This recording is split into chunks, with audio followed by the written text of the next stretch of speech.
So continuing on with the practice, so looking at first these three translation rules, how would you describe this first shape moving, this second shape moving, and then this third shape moving?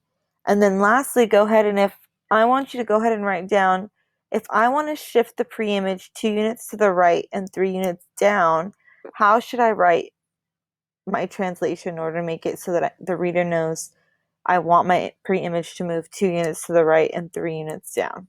How should I write that translation rule? So notice with this first problem, I have x minus 1. Remember, because I'm subtracting 1 from x, a subtracting 1 tells me I'm going to be shifting to the left 1 unit, and then y, remember that's describing my up and down movement, is adding 4. So that means I'm going to be moving up 4 units. For this second problem, x plus 2. So remember, adding 2 means I'm shifting to the right 2 units, and then I have a y plus 5. Adding 5 means I'm shifting up 5 units.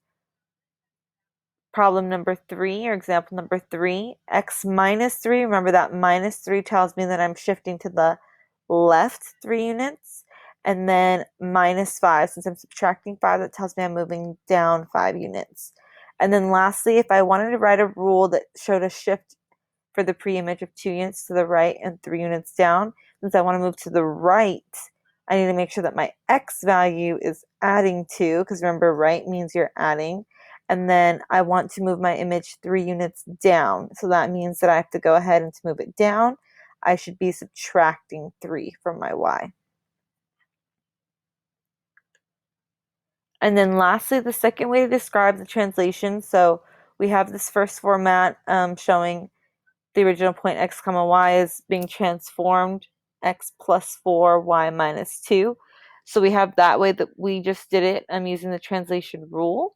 But then another way of describing the movement is to write it in vector form. So vector form is just showing that movement that we're doing to the x and the y value. So since it's plus 4, that means that it's a positive 4. And then since the y value is shifting down 2, that's a negative 2. So the vector would be 4 comma negative 2. And notice for vectors, you're doing these are not commas to show that it's a vector. It's actually kind of, think of it like the vector notation as not soft brackets, but the sides, obviously are straight. And in this case, I had to use the less than and greater than symbol, but really vector notation, you'd have these a bit wider so that it's going from the top of the number to the bottom.